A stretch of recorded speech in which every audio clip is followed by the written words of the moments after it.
Aku ternyata ngerasain hikmah yang luar biasa, dia bilang. Aku kayak emang bener-bener dipaksa sama Allah buat duduk, diem, gak bisa apa-apa. Buat ngeliat selama ini aku punya istri yang luar biasa, dia bilang gitu. Aku cuma pengen sembuh, cuma pengen jadi suami yang lebih baik ke kamu.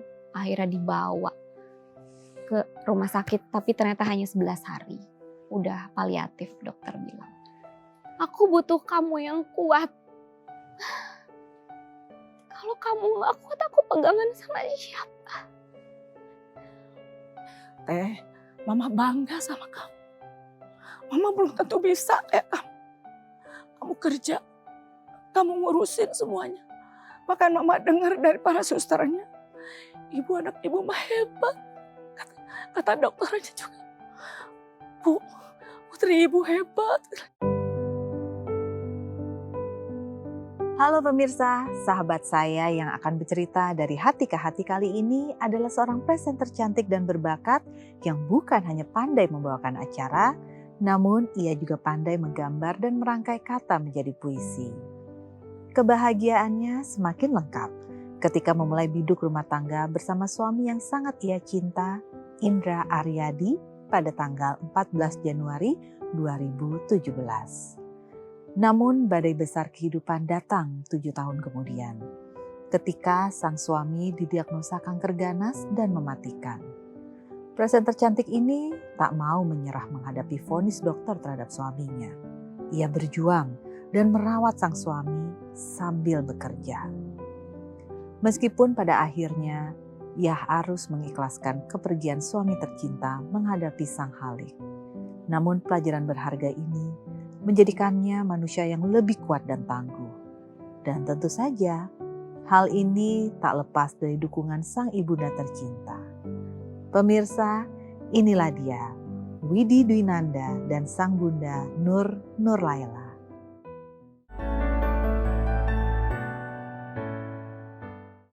Hai, selamat datang Widi, Terima Bunda. kasih sudah mengundang kami berdua.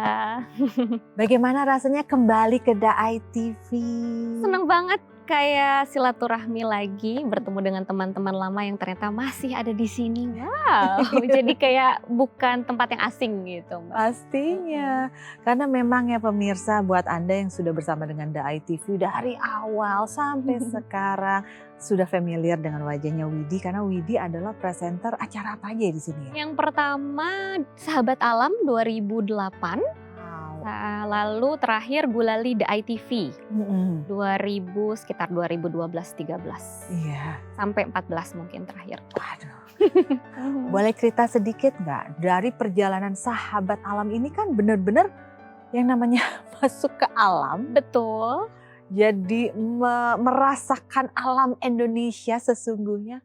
Cerita dong, ada nggak 1-2 episode yang sampai sekarang sudah berapa tahun ini? Hampir 16 tahun Ya, lewat, tapi masih iya ya. tak terlupakan. Pasti hampir semua episode sebenarnya tidak terlupakan karena banyak banget pengalamannya gitu. Bahkan hampir mati jatuh ke jurang juga pernah, hampir dehidrasi juga pernah karena 3 hari 2 malam jalan kaki menyusuri pantai selatan. Itu yang paling gak bisa dilupain sih karena ketinggalan air minum waktu itu.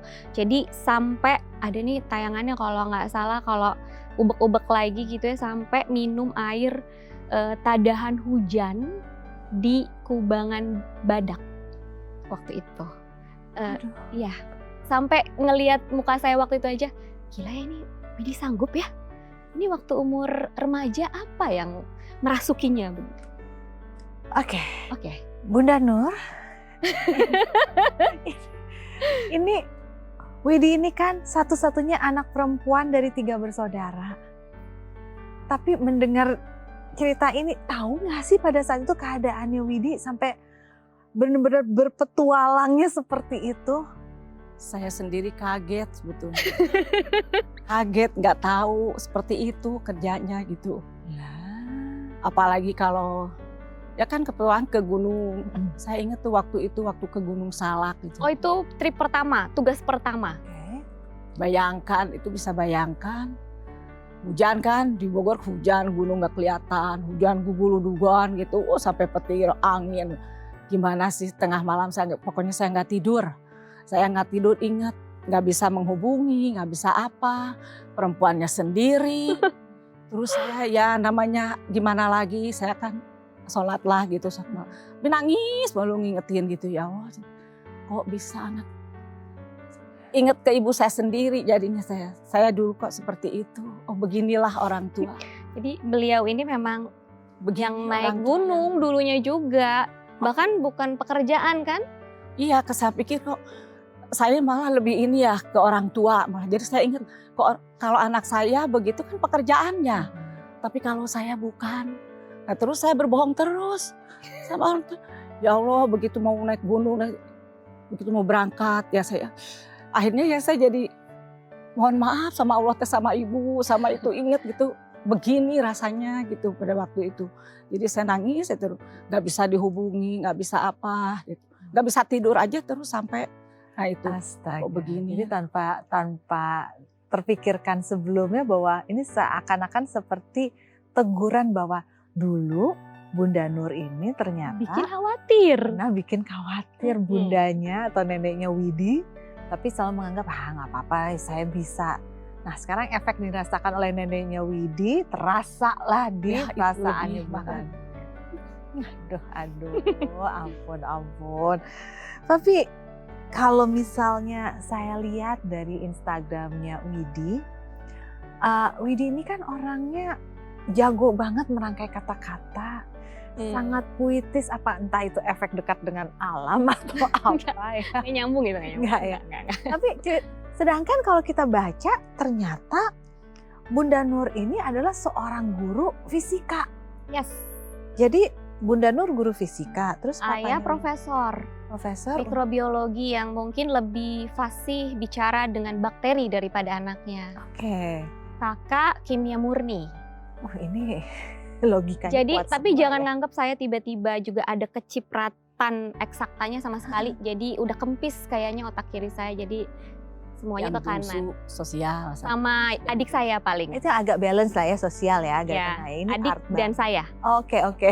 Yang eksaktanya udah abis semua. Dia Sama 3 orang di keluarga saya ini. Tapi kayaknya seni merangkai hidupnya juga berbeda sekali nih perjalanan hidupnya Itu Widi. luar biasa. Saya itu pribadi mengetahui Widi bukan dari tayangan-tayangan acaranya Widi di The ITV, tapi pada saat saya harus melihat, waktu itu kan kita kan terkadang kalau membuka sosial media belum selalu ada suaranya kan, terkadang kita mute dulu suaranya. Tapi waktu itu saya ngeliat postingannya adalah di mana Widi sedang mengantarkan suami dari ambulans ke satu tempat pengobatan. Oh iya. Yes. Dan itu kan kita nggak pernah ya, kadang-kadang kita nggak tahu algoritmenya sosial media ya. Random muncul, saya cuma ngeliat gini, ini masih muda, kok suaminya kenapa? Udah, saya cuma mempelajari itu. Lalu saya mencari tahu lebih dalam lagi, yang membuat saya merasa, oh my God, segitu cepatnya ya perjalanan hidup orang. Nah, hari ini boleh ya, saya ingin menanyakan sedikit mengenai perjalanan. Boleh, banyak juga boleh. Oke. Kita memulai dari awalnya dulu, karena ini sangat mengejutkan. Widi menikah di tahun 2017. Pada saat itu semuanya baik-baik saja. Baik-baik saja. Berjalan dengan indahnya, sampai memasuki usia pernikahan ke-6. Ke-6. Lalu terdiagnosa lah bahwa Indra sakit.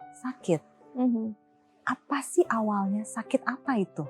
Awalnya itu kita pikir, sebenarnya bukan saya yang tahu ya.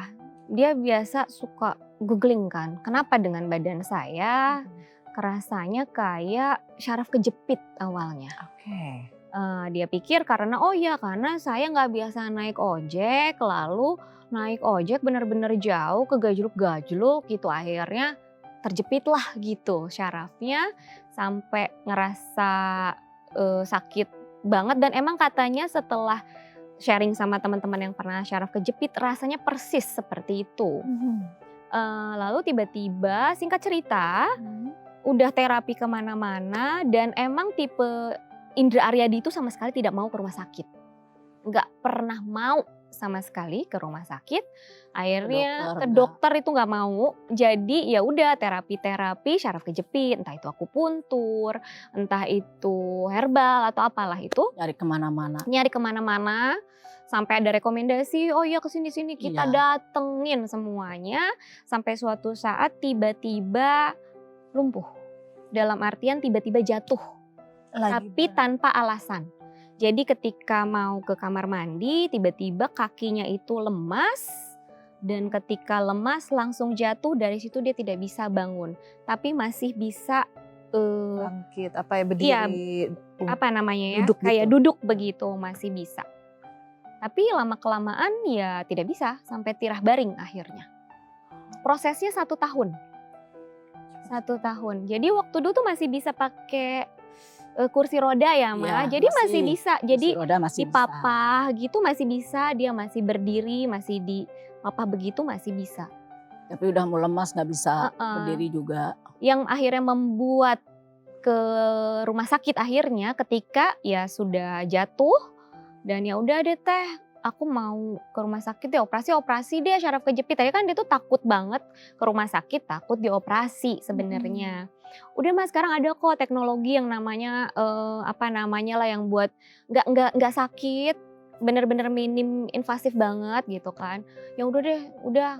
Terus asuransi kita cek juga udah bisa, ya udah ayo. Akhirnya dibawalah ke rumah sakit, di ronsen dan lain-lain. Lalu waktu itu ada 2 rumah sakit. Yang rumah sakit yang pertama kayaknya sudah ada kecurigaan itu. Jadi ini pas dilihat hasil ronsennya nggak ada riwayat cancer, enggak. Kita kaget sebenarnya waktu itu, tapi ya ada atau enggak gitu karena keluarganya juga kakaknya saat itu ternyata terdiagnosis tumor. Jadi dalam 1 tahun yang sama itu kakaknya dan Indra Aryadi sakit secara bersamaan dan cuma beda 9 hari wafatnya. Ini ya pukulan buat keluarga dan wah ini kayak shock terapi lah buat saya dan ipar saya berarti ya sama istrinya, kita sama-sama berjuang. Jadi yang duluan didiagnosa cancer itu sebenarnya bukan Mas Indra. Indra taunya ya udah sebagai syaraf kejepit gitu terapi ini. Yang satu ini sudah tumor karena memang ada benjolan. Ada benjolan, itu ketahuan di hati.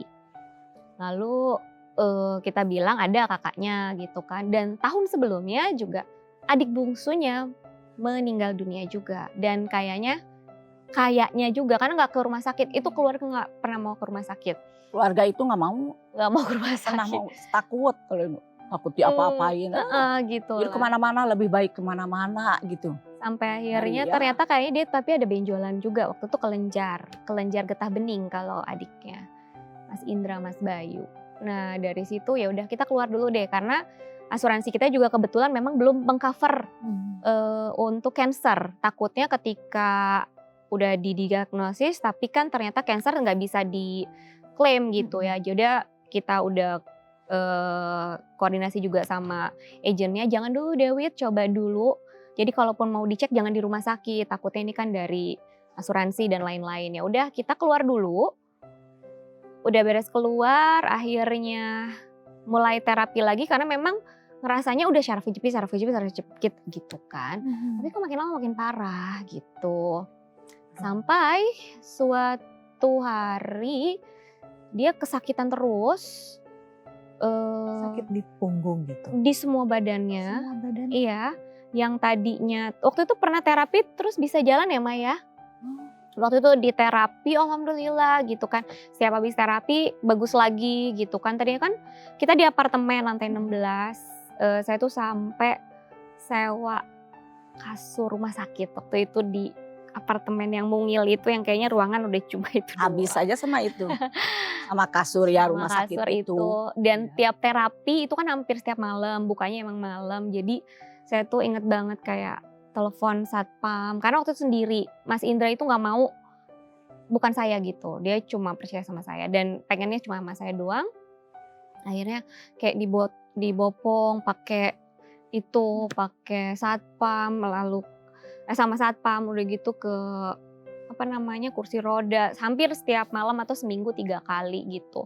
Lama-kelamaan karena lantai 16 kita agak repot gitu, akhirnya kita cari ya udah tempat tinggal yang lebih dekat dengan tempat terapi, lalu juga kos-kosan lah ibaratnya yang lebih nyaman juga, cuma 3 lantai waktu itu ya Ma ya. Ya udah ada liftnya gitu ya. Ya udah kita pindah dulu ke sana, apartemen ditinggalin dulu lah ibaratnya demi bisa lebih dekat gitu. Tapi ternyata lama-kelamaan makin sakit, makin parah dan sampai akhirnya tirah baring. Jadi tirah baring itu benar-benar yang tadinya bisa duduk begini jadi tidak bisa sama sekali. Lalu yang orang terapinya akhirnya bilang gini, boleh cek darah nggak? Tolong cek darah karena ternyata tidak membaik kan. Coba cek darah. Saya curiga ada sesuatu nih, bukan syaraf kejepit. Itu cuma beberapa kali ya sebenarnya terapinya juga. Oh gitu ya. Oke, akhirnya kita cek darah secara pribadi dulu. Karena takutnya ketika udah terdiagnosis atau ketahuan kanker, takutnya malah nggak terklaim lah ibaratnya oleh asuransi karena belum 2 tahun. Kalau kanker tuh kalau nggak salah harus 2 tahun, sementara ini baru 1,5 tahun. Baru mau 2 tahun lah ibaratnya. Terus ketika dites ternyata memang nilai CA-nya gitu abnormal banget, sudah sangat tinggi. Itu aja dengan trombosit yang drastis dan luar biasanya lagi dengan kondisi kayak gitu tuh di atas kertas sudah kritis, tapi Indra Aryadi masih bisa meeting. Aneh Itu kan? yang saya nggak ngerti. Nggak ngerti itu Nggak semangat ngerti. hidupnya luar biasa menurut saya. Makin parah ya. Logikanya kan kalau makin parah keadaan ngelihat parah bagiku semakin parah makin aneh gitu. Tapi kalau bicara kalau itu Masih menggebu. nggak ada yang kayak seperti nggak sakit gitu. Hmm, Dia tuh nggak seperti sakit gitu. enggak. Padahal ini keadaan sudah sangat heran gitu semangatnya. mungkin Semangat dia. hidupnya luar biasa sampai orang-orang juga pas ngelihat hasilnya saya kaget kan. Lalu saya kasih karena dia kekeh nggak mau ke rumah sakit, tapi suatu momen dia udah kayak makannya udah mulai nggak, Pasrah lah kali. udah nggak mulai nggak mau makan gitu mah, Iya, jadi kayak nggak mau susah makan. makannya. Terus jadi kan nutrisinya kurang, udah gitu dia mulai kurus. Aduh, saya agak bingung gitu kan. Kayak terus jadi kalau ada teman-teman yang dia bisa kayak sehat banget kelihatannya, tapi kalau udah berdua sama saya tuh kayak aduh gitu sampai dia tuh ngebalik. Terus kalau Mas sakit ya gitu kan, terus dia bilang, Teteh kebangun ya, katanya gitu. Ah, maaf ya, padahal aku udah berusaha nggak bersuara katanya, karena takut kebangunin Teteh. Ingat banget dia ngomong gitu, terus dia bilang aja kalau sakit gitu. Terus maaf ya Teh, aku ngerepotin Teteh, kata dia gitu. Terus maaf kata dia gitu. Aku malah lebih sedih ketika dia minta maaf atau bilang makasih. Karena orangnya kalau lagi sehat, Masya Allah dia gak pernah bilang makasih, gak pernah bilang maaf. Egonya tinggi banget. Kayak gengsinya luar biasa ya dia tuh ya. Amit-amit deh pokoknya nyebelin banget dia tuh ya. Tapi pas sakit dia pernah di titik kayak ngomong ini sama aku. Teteh kayak gitu. Aku bersyukur banget ini sakit. Waktu itu belum tahu kanker.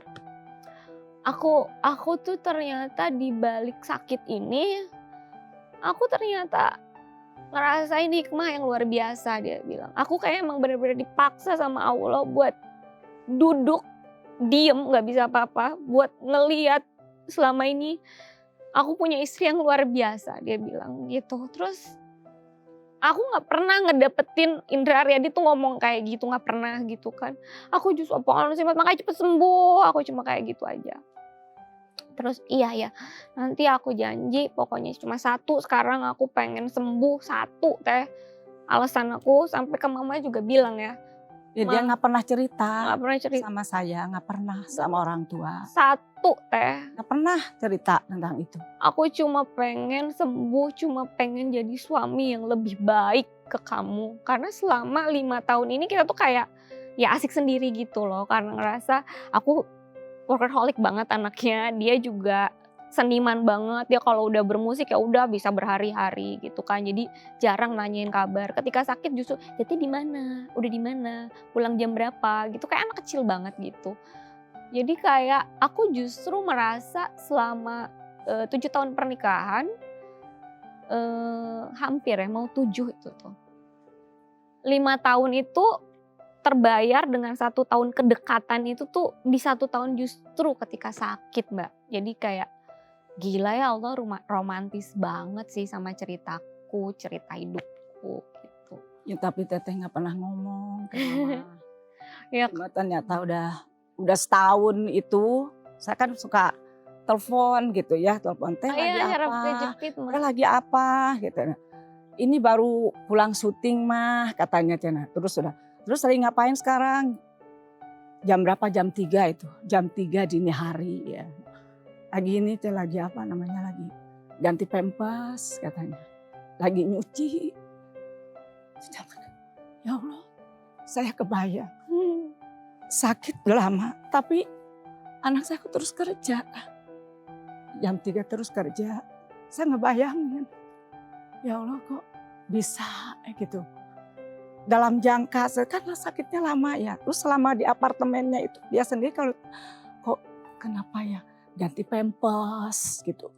Nyuci katanya apa ya bekas-bekas itunya kok jam segini gitu. Jam saatnya orang tidur, gede baru pulang dari jam 10, jam 11 baru mau syuting. Terus nanti pulang kan sama siapa? Mas Indra di sana sendiri katanya nggak apa-apa. Nah, itu saya kebayangin sampai di rumah sakit itu yang saya sangat Akhirnya dibawa ke rumah sakit tapi ternyata hanya 11 hari.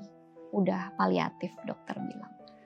Secara cerita dalam satu perjalanan ini saja sudah cukup banyak yang kita lihat. Dan ternyata sejak divonis hanya 11 hari 11 hari. sampai Yes. akhirnya Indra berpulang. Pada saat awalnya dipikir Indra merasa ini cuma syaraf kejepit.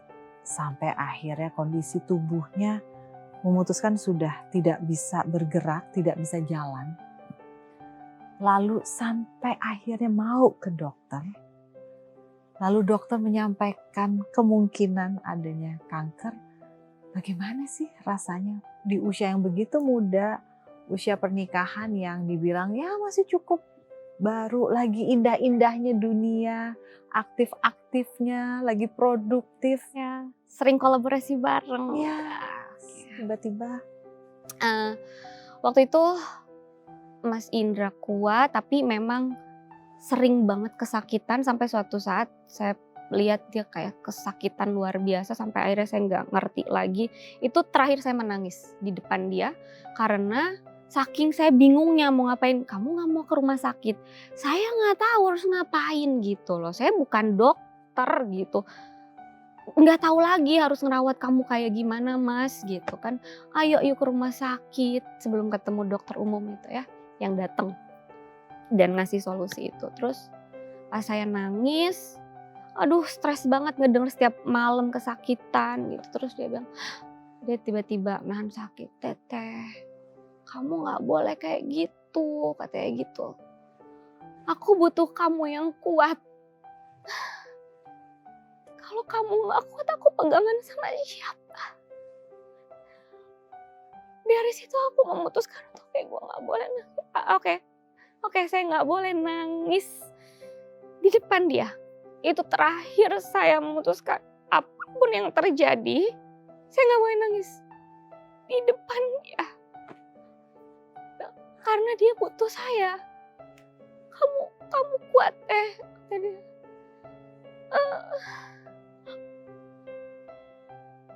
Aku butuh kamu yang kuat. Karena aku butuh pegangan dan itu kamu. Kenapa Allah memilih kamu sebagai jodohku adalah karena kamu mampu. Dari situ, oke. Dari situ aku, kalau kamu gak kuat, aku gimana bisa bertahan? Oke, dari situ gak pernah nangis di depan dia. Aku pasti happy. Ayo Mas, semangat. Saya tidak membayangkan, baik, Mas Indra memiliki pegangan Widi. Tapi kembali lagi, Widi kan juga manusia. Menahan diri, menahan emosi. Di saat kita sedang sudah kewalahan itu kan berat sekali. Terus kamu kemana? Kalau tidak bisa berhadapan dengan dia, tapi kan kita harus melepas hal yang berat itu. Saya nggak bisa ngomong ke mama jujur, Nggak bisa. nggak bisa. Karena saya tahu akan mama ibaratnya kelihatan kuat nih ya, ibu saya ini gitu. Tapi sebenarnya hatinya lebih hancur daripada saya dan saya harus menunjukkan kalau ketika saya memilih, saya punya komitmen, maka saya harus mendampingi sampai akhir. Ini peran saya. Waktu itu denialnya luar biasa, Mbak. Kayak kenapa harus saya ya Allah? Sampai di titik itu. Semuanya saya. Ini berarti beban ada di saya dong ya Allah. Saya sempat ada satu momen di mana saya ibaratnya pergi dulu lah. Waktu itu ada acara teater, itu adalah momen saya. Kayaknya Allah ngasih kesempatan, akhirnya keluarganya ada yang datang untuk menggantikan gitu. Karena saya ada teater ya gitu. Di momen itu tiba-tiba saya di titik bahwa yang tadinya semua ini beban ya buat saya. Tiba-tiba saya bilang saya udah gak sanggup. Saya bilang sama Allah nih ya di sholat saya.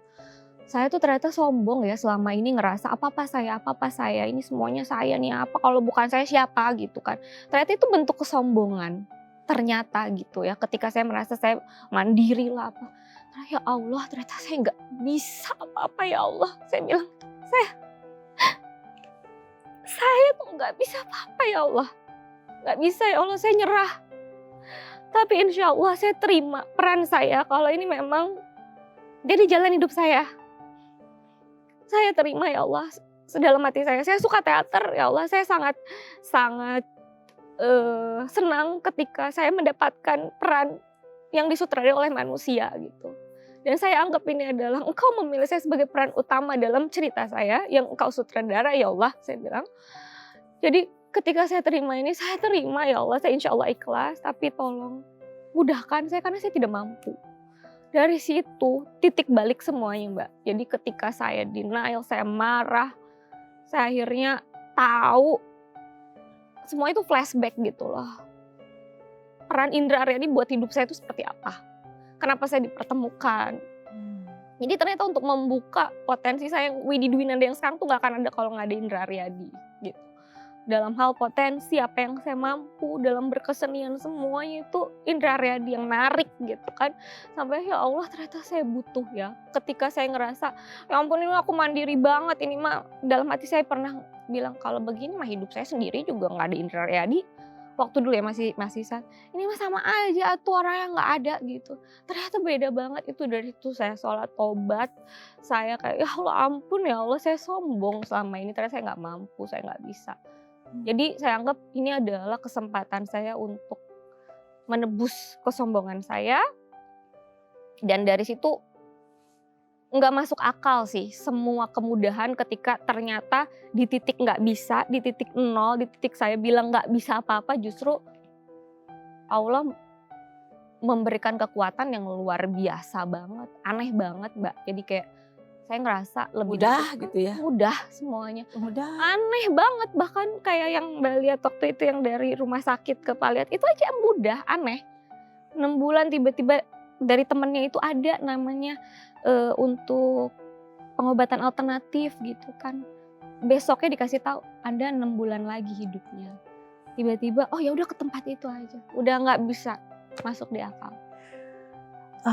Tadi Widi bilang bahwa pada saat momentum itu, momentum di mana harus menguasai dan mengendalikan diri sendiri untuk memberikan kekuatan kepada suami, ada Indra. Bahkan mama pun tidak diajak cerita. Enggak. Sekarang aku pengen ke Bunda deh. Bun, walaupun anak tidak pernah bercerita, tapi kan terkadang insting seorang ibu suka berbicara. Ada nggak sih momentum itu? Bukan ada lagi Mbak. saya malah bertanya-tanya. Karena feeling saya dari nyuci itu aja saya udah, itu semenjak berarti setahun itu kok kenapa ya? Kok ini mandiri atau karena apa kok nggak pernah bilang apa-apa. Alhamdulillah Mas Indra sudah selalu seperti itu. Tapi hati saya nggak terima gitu. Kok masa sih sama bapaknya jangan-jangan itu harus suruh ke rumah sakit, tapi dia nggak pernah mau gitu. Nah akhirnya pada puncaknya saya itu di rumah sakit. Begitu sudah di rumah sakit, saya akan nginep 3 hari di situ. Momen disitulah saya menyadari, melihat anak saya.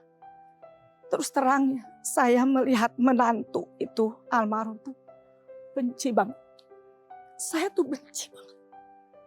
Karena anak saya tuh marah-marahin terus. Selama 3 malam saya di situ. Padahal anak saya itu kan jam 10 dandan. Pulang juga kan jam 3 ketika kita masih tahajud baru selesai dia baru datang. Nah, ya Allah. Saya heran, kenapa ya anak saya seperti itu. Nah, terus yang saya ini, kok setiap 3 malam itu saya berarti nggak tidur, ngelihat aja kegiatan dia tuh. Bayangkan, dan pulangnya dia seperti tidak ada apa-apa. Halo, katanya, halo sayang. Itu, padahal saya benci banget sama halo sayang, ini. Apa yang sakit? Gantiin gitu. Ya Allah, kok anak saya nggak pernah ini, itu yang saya sendiri kaget. Kok anak saya bisa ya? Saya sendiri nggak mungkin bisa seperti itu. Bayangkan tiap hari itu, tapi dimarah-marahin. Nah saya kan sebagai ibunya ya sakit hati gitu. Ya Allah, bentak-bentaknya kayak apa? Tapi dia nggak pernah itu. Nggak pernah ya ceria aja gitu. Ya udah saya bantu gitu. Mas Indra, sabar, saya bilang. Sabar, marah ke saya. Terus diganti apa gitu, ini sakit kan. Terus digulingin kan sedikit. Marah ke anak satu. Itu dini hari pulang capek kan, baik kalau dipikir-pikir. Saking sakitnya terus marah. Terus mungkin momen di situ dia mungkin capek, nangis. Ada capek. Nah itu mungkin nangis. Baru saya melihat itu hari ketiga terakhir mau pulang kan. Dia nangis mungkin karena nggak ya mungkin mah ya udah saya cuma bilang gini, Teh, Mama bangga sama kamu. Mama belum tentu bisa kayak kamu. Kamu kerja, kamu ngurusin semuanya. Bahkan Mama dengar dari para susternya, anak ibu mah hebat. Kata dokternya juga. Bu, putri ibu hebat, bisa. Saya aja kalah ngurus itu. Susternya yang suka ganti-ganti. Saya aja kalah ketemu sama putri ibu yang udah ngerti ganti ini. Tapi kok anak saya dimarah-marahin. Tapi saya juga kan gak marah kan. Cuma kalau nyuapin, mah tolong ya. Kalau dia kerja, tolong suapin katanya ya. Iya, tapi gak ikhlas gitu saya. Sungguh gak ikhlas. Tapi ya kalau sudah meninggal itulah saya merasa dosa. Merasa dosa sekali sama menantu saya. Karena mukanya kenapa benci, mukanya juga kayak marah malu ke saya. Terus menakutkan, mukanya kayak gitu. Pokoknya gak pernah dikasih apa ya gitu. Nah itu, kok anak saya, yang saya heran kok anak saya bisa. Padahal artinya kan anak saya itu sejak kecil seperti apa gitu. Nah, kok bisa, jadi saya tuh merasa kok bisa ya ngurus suami kayak gitu. Dalam keadaan kerja, pulang dini hari, pergi itu gitu demi itu. Dan gak pernah ngomong. Misalnya Pak uang, misalnya gak pernah, itu saya gak, yang sakit hatinya itu sama anak saya. Kenapa gak ngomong? Kenapa? Nah mungkin ya ada dulunya ya, mohon maaf ini ya dulunya mungkin saya memang pada waktu itu, karena ini keras ya, anaknya kekeh ya. Kita nggak bisa ini waktu punten, mohon maaf ini. Jadi ke musisi namanya orang tua kan pengen anaknya gitu kerja ya gitulah. namanya musisi atau misalnya apa gitu, seni-seni lagi gimana gitu. Tapi dia kekeh sampai dia gimana lah. Ya udah orang tuanya kan ngalah ya. Mungkin kenapa nggak bilang? Kenapa nggak pernah itu? Kenapa? Ya mungkin bisa jadi itu juga gitu mungkin. Padahal orang tua mah kan udah nggak apa-apa gitu. Malah sakit hati nggak dibilangin begitu. Nah itu, jadi saya juga bangga ke Teteh. Ternyata kamu teh mampu mengurus suami dalam keadaan seperti itu. Mama aja belum tentu bisa. Padahal dia tuh sebetulnya nggak sabaran loh. Dan kekeh nggak sabar. Ketika suami kok bisa gitu, ceria di depan padahal gitu. Kok bisa gitu. Ya mungkin karena mama kan dengan background yang berbeda ya Mbak. Jadi Ya, mama cuma menguatkan aja, sabar. Pengalamannya juga pasti berbeda gitu. Ibarat kayak saya ketemu Mas Indra, lalu nggak banyak orang yang tahu, bahkan keluarga juga nggak tahu bahwa Mas Indra itu sangat-sangat punya peran buat karakter saya yang sekarang. Yang akhirnya berani terjun di dunia seni dan ternyata bisa kenal semua sisi diri itu ya dari karya kolaborasi kita. Dan ternyata itu memang udah disetting sama Allahnya udah segitunya.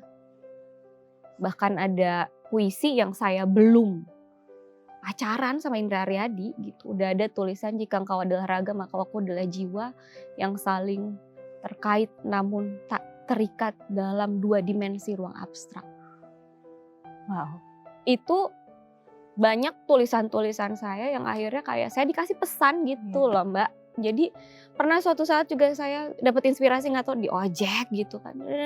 Tiba-tiba Tuhan kalau saya harus lebih kuat dari ini kuatkanlah.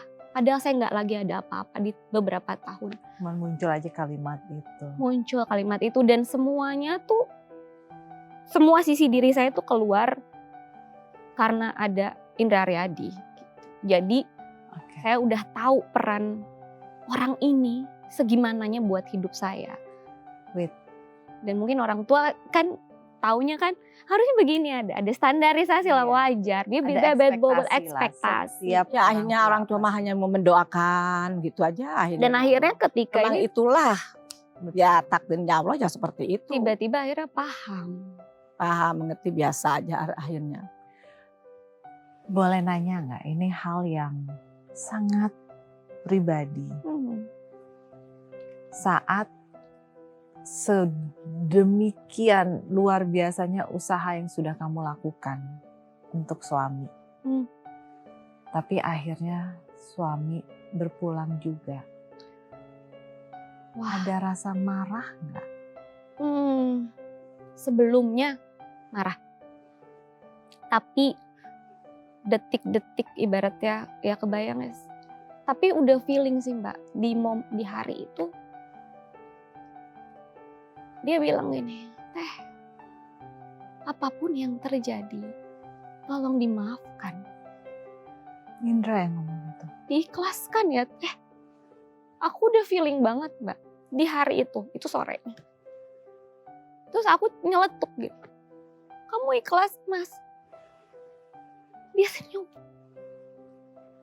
Aku ikhlas Teh.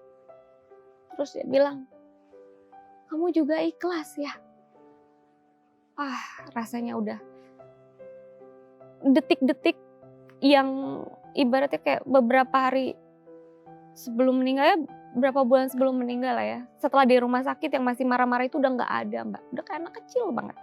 Manja, Teteh aku mau main PS.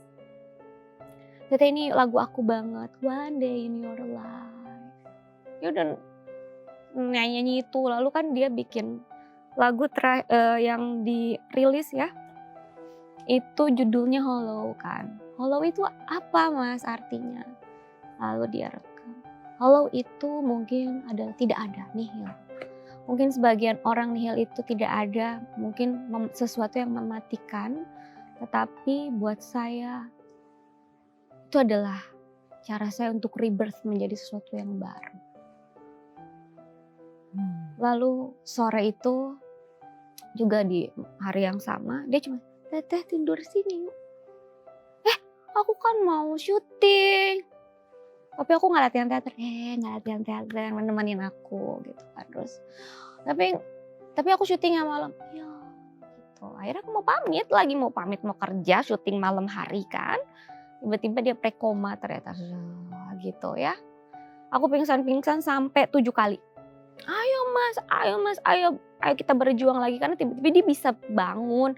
Udah sakit gak yang tadinya kata dokter gak bisa bangun, dia udah bisa bangun. Itu udah bener-bener wah ini positif nih gitu. Kakinya yang katanya lumpuh gak akan mungkin bisa, dia udah gerak-gerak gitu. Udah pasti nih positif, bisa gitu kan. Udah yakin banget. Terus tiba-tiba dia prekoma dan ternyata dia nunggu. Bener-bener nahan dia pergi sampai saya bilang ikhlas di kupingnya. Jadi momen dimana saya benar-benar nganter sampai pingsan beberapa kali sampai ada orang yang ngomong, Wit bangun, Indra butuh kamu sebagai guide. Ada yang ngomong gitu, saya nggak tahu siapa. Ya Allah, kalau saya guide ketika saya sudah melepasnya berarti saya harus ikhlasin dia pergi. Akhirnya saya jalan. Saya nggak masih dinanya, ayo berjuang mas, dengerin suara saya, ikutin suara saya gitu. Jangan ikutin itu, bukan Allah yang mau ngambil, sampai kayak gitu. Jangan, itu bukan Allah, sadar. Pokoknya Indra mau pergi tapi tersesat dia, sampai kayak gitu. Udah ngaco lah. Lama dari jam 10:30 lah.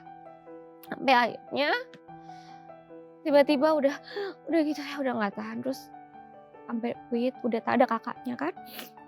Wit udah, ini udah takdir. Enggak, ini terlalu kejam buat aku. Bilang, iya tapi udah takdir. Enggak, ayo mas gini. Sampai akhirnya jam 12, ingat 00 itu. Ingat ada yang bilang. Pas mama pulang. Mama udah pulang waktu. Kasihan Indra.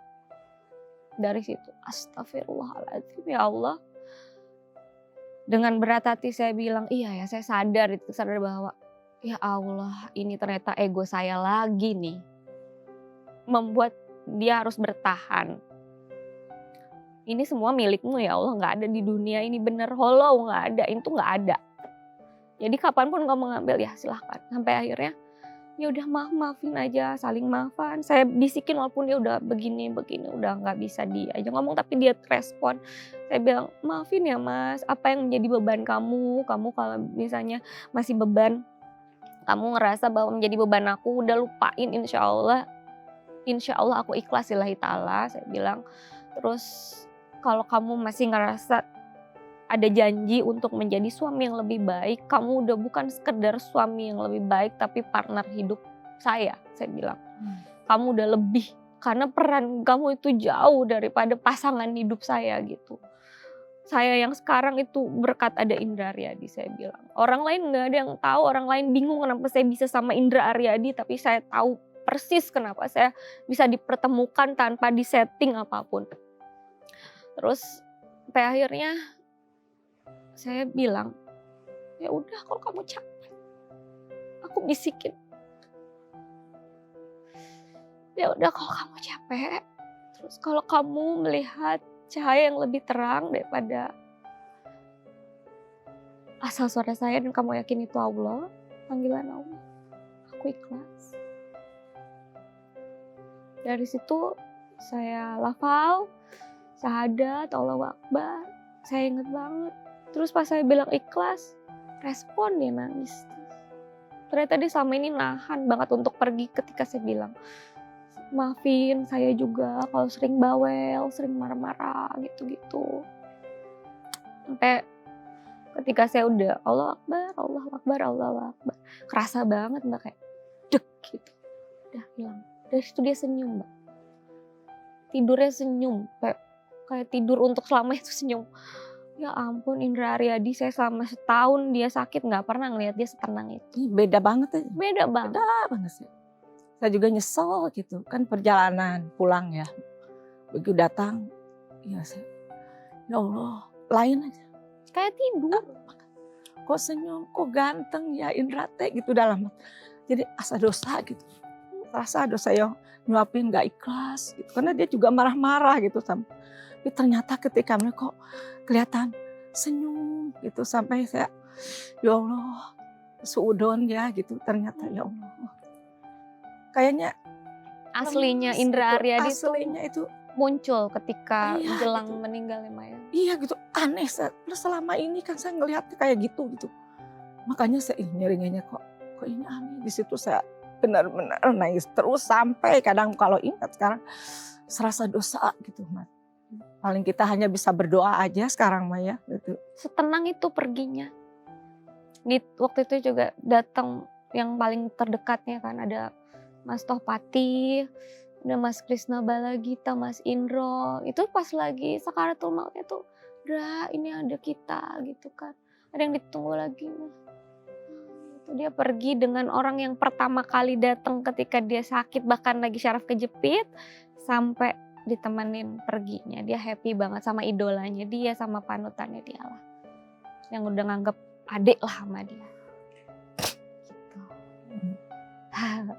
Bagaimana cara memulai kembali langkah-langkah hidup pada saat Mas Indra udah nggak ada?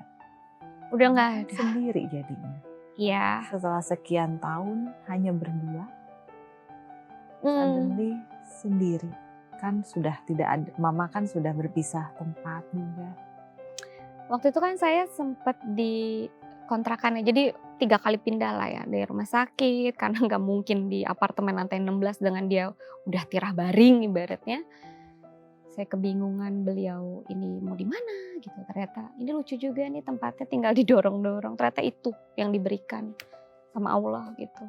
Jadi kayak ngomong gitu tiba-tiba dikasih jawabannya dimudahkan.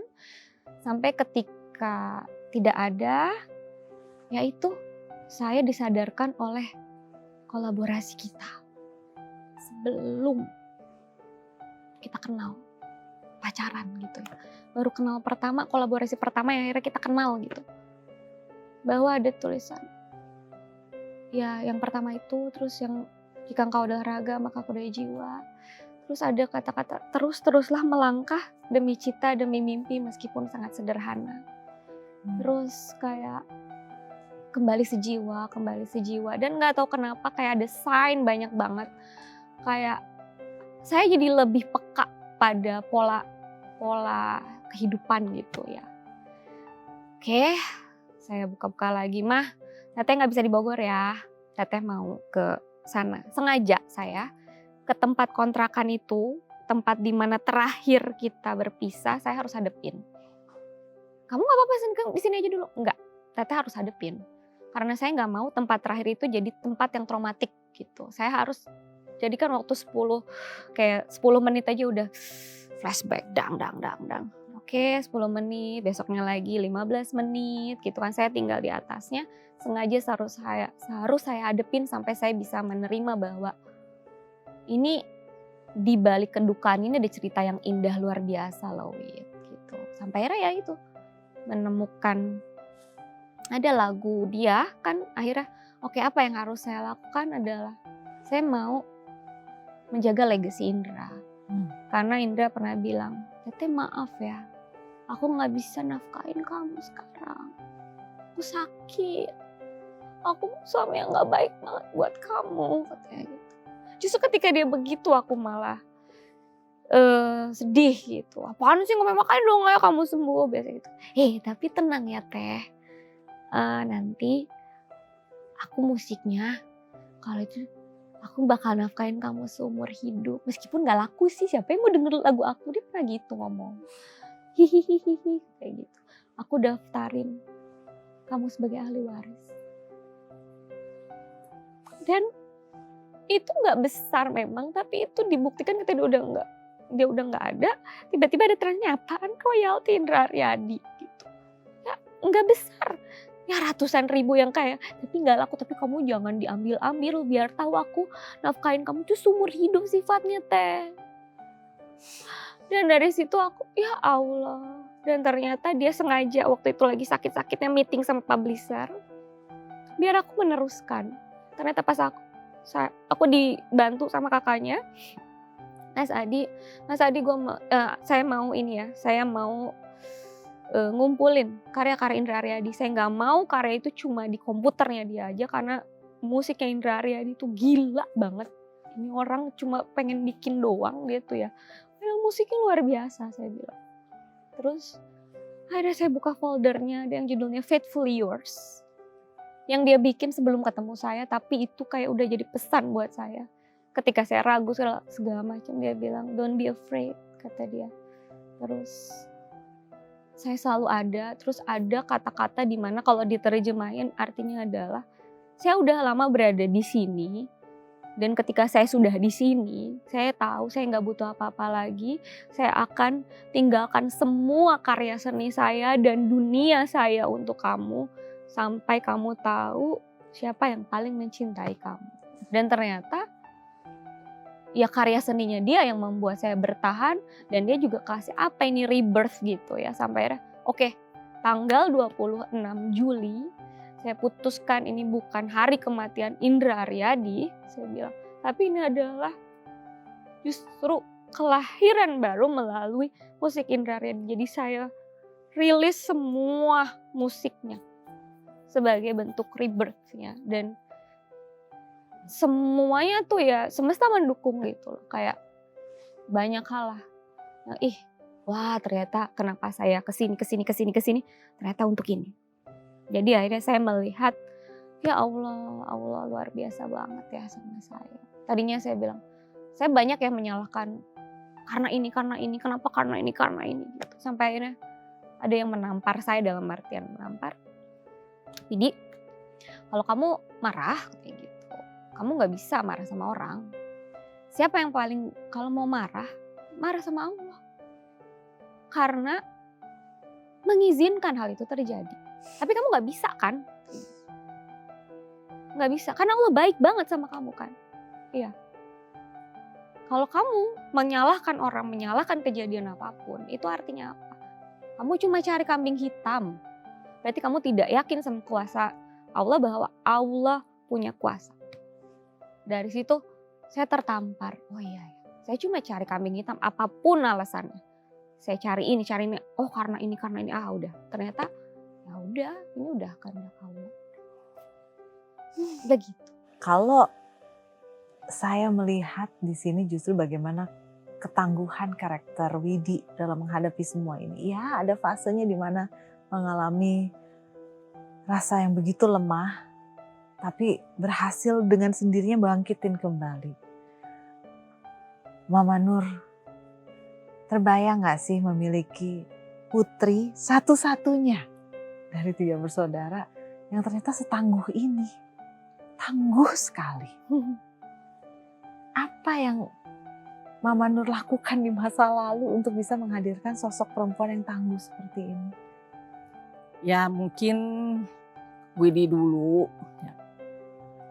Memang anak yang memang dulunya memang prihatin mungkin ya. Mungkin dia dari awal udah prihatin ya dari anak kecil. Karena dia ketemu ayahnya itu kan pada waktu 7 tahun. Ketemu ayahnya. Saya mikir suka belajar sama ayahnya juga. Kenapa nih anak saya seperti ini? Agak jauh gitu ya. Terus kita kadang nangis berdua gitu ya. Ya mungkin ya emang ya kita akui. Emang salah ini. Ya kita memang bukan salah, kayak memang harus begitu takdirnya.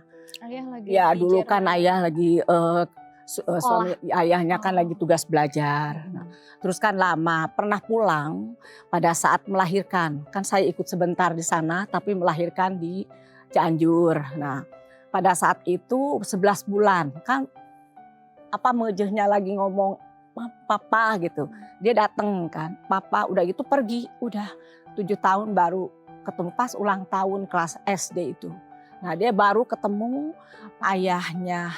Dan itu pun dia itu lama loh. Sampai SMA, sampai kuliah, sampai itu dia nggak pernah nyatu.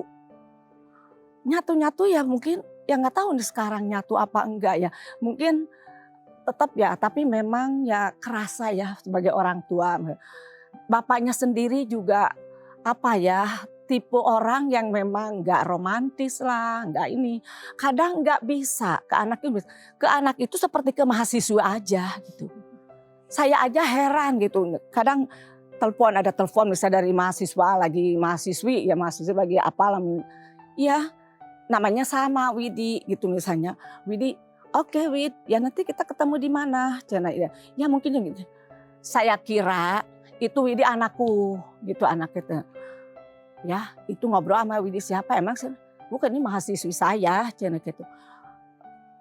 Bukan mahasiswa, bukan masih Bukan bu- putri gitu loh ini. udah. Nah tapi pada saat itu kok ini Widi mana? Kan saya jadi ini Widi. Ini anakmu, anak kita. Masa sama dengan Widi mahasiswi gitu yang dulu ngomongnya. Nah, terus saya bilang ke anak itu tetap kan harus beda. Makanya dari mulai teteh bilangnya. Tolong dong di situnya bukan Widi, teteh. Kan kita yang teteh ya. Nah, ke adiknya gitu. Nah, seperti itu. Nah, mungkin pada waktu kecilnya dia bayangkan selalu merindukan ayah kan. Nah, setiap ada pesawat terbang, di Cianjur kan jarang ada pesawat terbang. Terus dia kan, orang-orang kan ngelihat ya tahu ya kalau dia itu gak pernah. Tapi kayaknya mencari-cari tapi yang mana gitu ayah. Setiap ada pesawat, ayah lari dari rumah itu keluar. Ayah kapan pulang? Ayah turun di mana? Katanya. Terus pas gitu, kok ayah enggak turun? Iya ayah gitu. Bayangkan neneknya, aku, terus kan suka banyak pada diem karena tahu kan anak ini. Ya. Terus ada siapa aja laki buruk dan kebetulan memang anaknya tuh aneh ceria gitu. Kan nggak kenal bapak ya, tapi ceria gitu. Orang-orang tuh pada seneng lah, pada banyak yang ngasuh gitu. Nah bisa jadi seperti itu. Sampai ke sini juga dia nggak mau loh duduk bareng sama ayahnya di depan berdua. Jalan gitu nggak mau. Itu sampai ini loh sebelum punya suami. Sebelum punya suami saya kan sedih.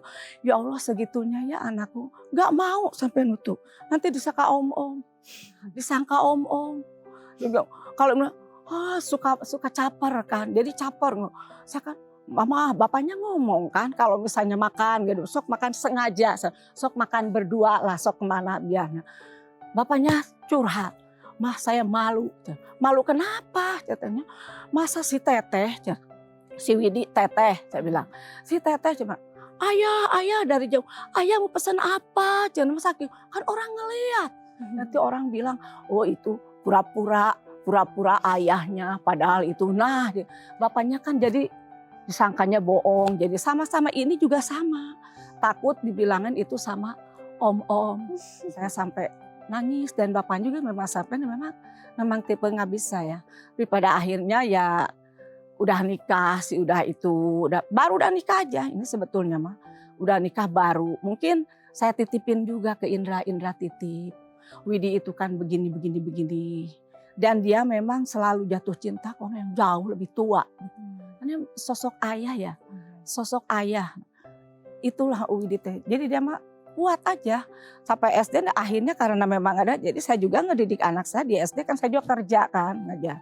Akhirnya ya Mandiri dengan banget. sendirinya ya. Saya mandiri kan. Kayak SPP bayaran gitu. Semua serahkan begitu kelas 1 saya serahkan ke guru. Nanti gimana kalau hilang? Gak apa kan bukan sengaja. Iya, alhamdulillah kan nggak pernah hilang. Bayaran sendiri. Saya ajarin naik angkot apa gitu. Ya mungkin ngaruh juga ya seperti itu. Mungkin jadi mandiri sekarang. Padahal dia tuh manja ya sebelum orang kurang kasih sayang ayah, kurang itu. Tapi kok bisa ngurus suami gitu. Udah jadi lebih tua gitu. Makanya ya Allah gitu. Nah itu yang saya juga alhamdulillah gitu ya walaupun adalah sakit hatinya juga gitu sama. Padahal tapi kan cetakannya mama ya. tetap salah, tetap kan bukan salah ya memang harus seperti Memang harus itulah. seperti itu saya bilang sih soalnya. Garis hidupnya memang seperti itu. Tapi sekarang ya kalau ayahnya sakit ini enak banget mijitinnya. Udahlah, kalau sama ayah sekarang kayak nggak tahu aja mama kita sering kencan berdua sekarang ya kopi gitu. Udah bisa deep talk lah. Kalau dulu emang nggak bisa jujurnya. Belum nikah nggak bisa. Kalau sama mama emang dididiknya luar biasa sih. Bayangkan Kelas, kelas 3 SD saya sudah ke Cianjur sendiri dititipin ke Bandung kelas 5 SD ya Ma ya. Dari Bogor 3 dititipin SD. ke supir bis. Titip anak saya turun di terminal. Ibu saya ini, Ibu Noor. Jadi kalau ke sekolah para orang tua mengantar Anaknya ke sekolah ini hanya cuma 1 kali untuk cuma nyontoin dari rumah pakai angkot ini, pulangnya pakai angkot ini. Cuma hari pertama, selanjutnya terserah Anda. Jadi kalau ada apa-apa nih bilang polisi, ada pos polisi kan di Iya, situ. benar, dikasih Dekat sama- pengaman. iya. Bener-bener malu bertanya sesaat di jalan, Terus kalau kamu benar, itu kamu ini. Jadi kerasnya tuh gara-gara Ibu Noor Laila ini sebenarnya. Kalau udah memilih itu harus tanggung jawab, komit sampai akhir itu. Komit gitu. Itu ayahnya juga seperti itu ya, ya harus termasuk Konsekuensi dengan pilihan kamu, itu yang eskul waktu di kuliah di UI juga kan eskul kan nggak setuju ya mau ngapain katanya. teater gitu. Apa tujuan kamu ikut eskul? Nanya bapaknya. Kalau hanya untuk main-main nggak usah. Harus benar komitmen. Kalau udah nyebur sekali. Harus tuh nyata gitu. Jadi seperti itu memang. Menarik ya. sekali ya. Apa yang menjadikan seseorang menjadi dirinya di saat kita bertemu, kita nggak pernah tahu. Tapi apapun itu ujung-ujungnya bukanlah kita untuk meratapi masa lalu, tapi melihat hasilnya sekarang. Menjadi seseorang yang kuat, seseorang yang tangguh, seseorang yang bisa mewujudkan sebagai manusia yang bermanfaat bagi manusia yang lain. Itulah momentumnya. Tapi kalau melihat perjalanannya Widi bersama dengan Mama, kayaknya pasti ada lah ya kalimat-kalimat perasaan-perasaan yang belum terungkap dengan apa adanya. Gawat ini. Ini katanya momentum saya untuk mengeluarkan fishbowl saya. Ini menarik nih sekali. Di sini ada kalimat-kalimat yang belum lengkap. Siapapun yang memegang kertasnya, dia harus melengkapi kalimat yang di tangannya untuk orang yang ada di sebelahnya. Mari kita mulai di sini. Dari Widinya terlebih dahulu, silahkan. Nah ini. Ya. Oke, satu. Oke. Mama juga silahkan. Ini gantian. Nggak boleh ngintip. Oke. Nggak boleh. Ini mari tahan dulu. Oke, Ya, baik. gercep semuanya ya, benar-benar wanita-wanita Ini gercep. gitu. Yes. Oke. Kalau begitu kayaknya Widi udah ngintip duluan, Widi dulu deh. Enggak. Oke, benar ya. Mama Oke. dulu. Yaudah. Siapa yang ingin memulai terlebih dahulu? Mama ya. Ya udah. Jadi Mama silahkan dibuka, kalimatnya itu belum lengkap, belum sempurna. Jadi dibacakan sambil dilengkapi, itu adalah perasaannya Mama untuk Widi. Bismillahirrahmanirrahim. Ini ya. Ini lepas gini aja mah, nih gitu. Oh ini. Itu dong, udah mudah kok. Apa tuh? Apa sih mah?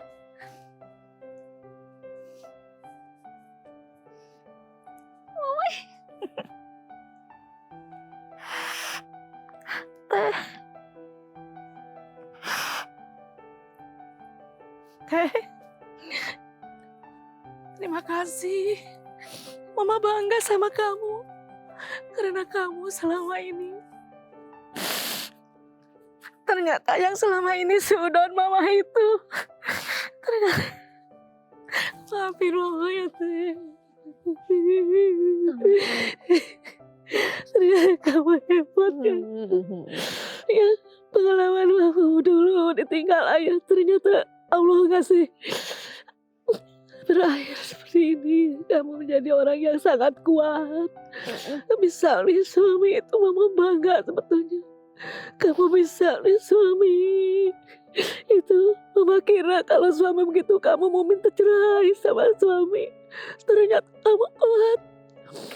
Padahal kamu maafin mama ya. Udah suruh mama teh.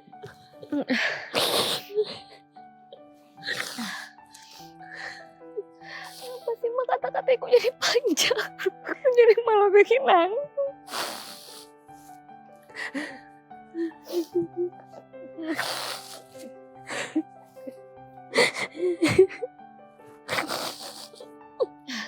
Apa kata-katanya Memang pemirsa kita tidak pernah tahu apa cerita ataupun alasan seseorang sampai harus melakukan apapun yang dia lakukan dalam hidupnya.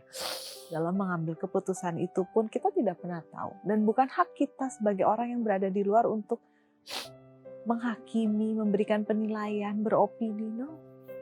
Apapun alasannya, pasti untuk sesuatu yang dia rasa itu adalah yang terbaik. Baik itu untuk anak, untuk saudara, untuk orang tua. Walaupun mungkin tidak sesuai dengan ekspektasi kita, tidak sesuai dengan keinginan kita. Tapi kita hanya akan tahu jawabannya nanti saat fase hidup kita sudah nyampe ke tahapan itu. Walaupun itu memakan waktu tahunan, kita nggak pernah tahu. Bersyukurlah kita ada waktu untuk bisa mengungkapkan apapun itu bentuknya, apapun itu rasanya. Udah gantian aja Widi ah. Ini kenapa jadi buat menangis gini? Sosok mama untuk aku,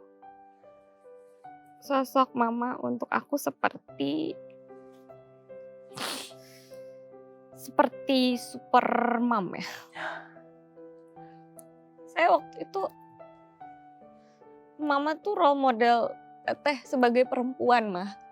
Jadi ketika mama minta maaf sama Teteh, justru Teteh baru ngerasain